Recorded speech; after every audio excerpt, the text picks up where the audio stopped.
Hi guys, it's JR again. I wanted to do a follow-up video on that last video I did on repriming 22 shells.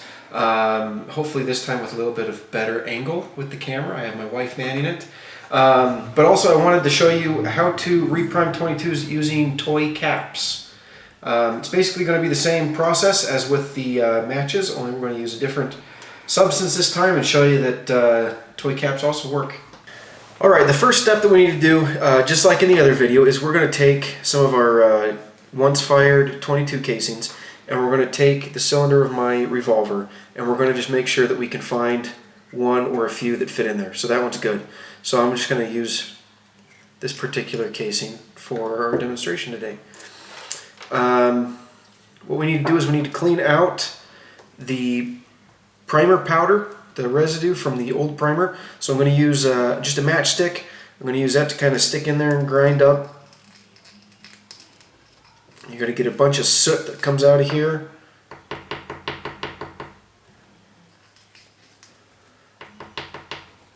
And then I also have a little tiny pick that I actually filed the tip down even more.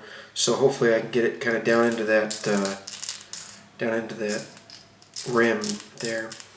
With these Rimfire cases, you have very limited real estate to put that priming compound, so cleaning out as much of that old stuff as possible is only going to help you out. Alright, so that casing's ready to go. I'm going to show you now how to get the powder. Alright, so for a powder, these are just a really cheap, I think you get close to 2,000 caps for $1 or $1.98 or something like that. What we're going to use is we're going to use a dozen of these, which is going to be more than enough for this one shell. I cut out these 12 caps, and then I'm going to cut with my scissors right along the edge of each of those caps.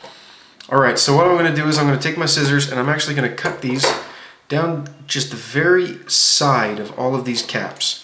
Try not to cut any of the powder out of the caps. Since there's such little powder in these caps, you do want to be careful with that. But what we're doing is we're separating just the very edge of these caps from the paper so we can dig in there kind of like a pocket and take out that powder. Alright, so now what I can do, I have this little paper right here. I'm going to just use my little pick.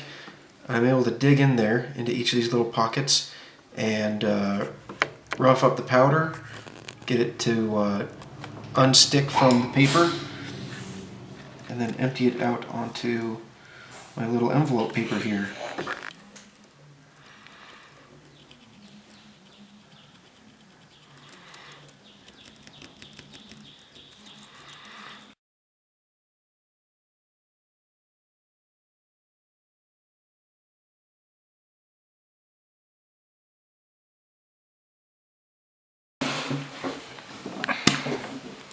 Whew.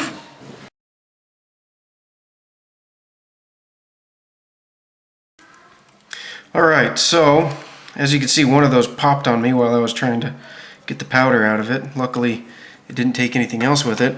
But after 12 caps, that's all the powder we were able to get. Good thing is, this stuff's so sensitive that that's probably more than enough of what we actually need. So what I'm going to do is I'm now going to scrape this into our casing.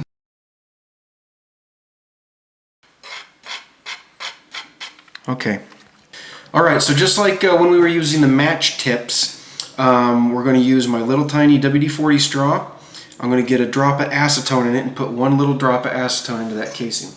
So all I do is I put it in my can, I block the top, and then I put one little drop right into my casing. And that's it. And now what I'm going to do is I'm going to use my little tiny pick this time. I think last time I used a little bit of a bigger pick.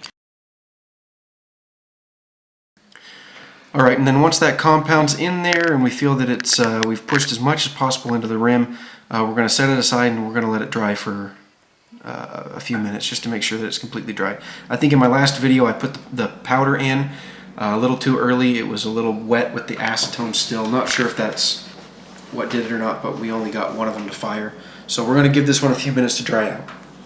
I'm just putting a little bit of a charge of this Pyrodex that I happen to have laying around, which is just the synthetic black powder. It's the pistol equivalent. I think it's the triple F, FFFG equivalent. So all I'm doing is putting a little tiny charge in this recently reprimed 22 round. There. And now I got another tea light candle. And what I'm doing is I'm just taking the wick out. It's brand new. And all I'm doing with this is I'm just going to press it onto this casing. So now we have a reprimed and charged and ready to go 22 round. Alright, now with Rimfire cartridges, there's a little dimple that's left by your firing pin. This one's right here. So what you're going to do is that's crushed the case right there, so we probably weren't able to get any of that priming compound into this area. So when we load our case into our gun, we're going to make sure that wherever the firing pin hits on our particular gun, it's not going to hit in that same area. So for my particular gun, we're going to be using my Ruger Single 6 22.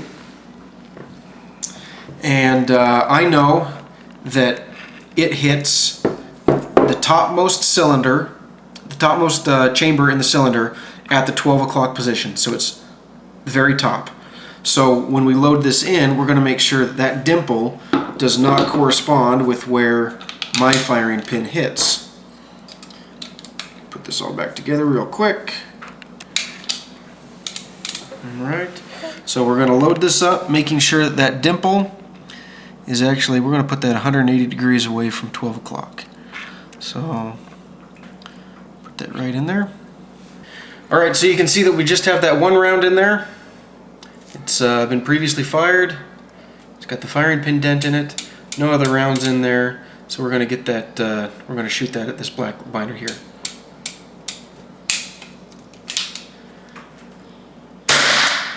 You can see the wax in there. There's a little bit of unburnt primer stuck, or unburnt powder stuck to it. I didn't think I was going to actually sacrifice my binder that much. I thought it would just stick to the outside. So that's a pretty good proof of concept that you can reprime rimfire cartridges. So I hope you enjoyed watching this video, watching me reprime these rimfire cartridges with toy cap material. It's been a fun project, and I hope you've had fun watching me, and I hope you're safe, and thanks for watching.